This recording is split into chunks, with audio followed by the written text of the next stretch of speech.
I saw him die. His mother still kept his room untouched.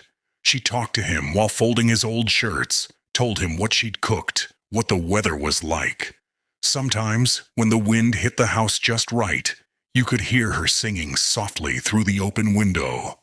Old hymns that sounded half prayer, half defiance. The kids in the neighborhood grew quieter.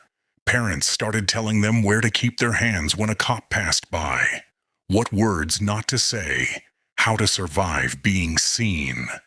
Survival replaced innocence.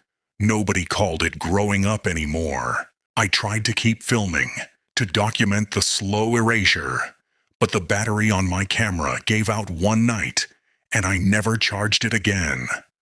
What was there left to prove? Everyone had already chosen what they wanted to believe. Months later, the city held a unity walk.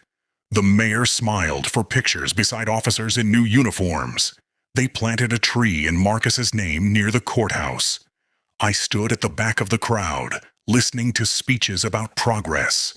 The microphones squealed, and for a second the noise sounded like a siren.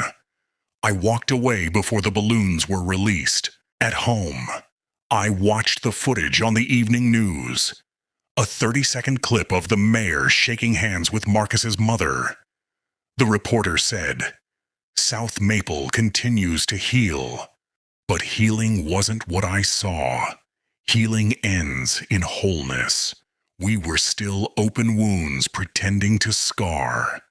Sometimes, late at night, I replay the recording I made that first evening.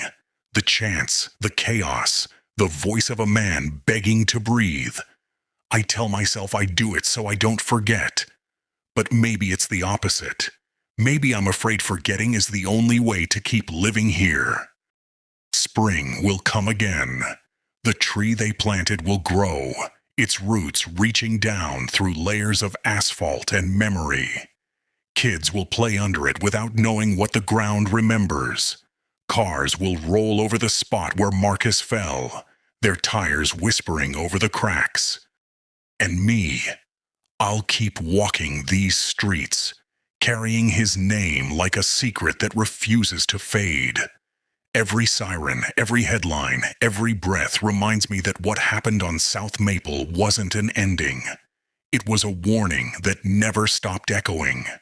Because the truth is still out there, buried beneath the noise, waiting for a country that can finally listen.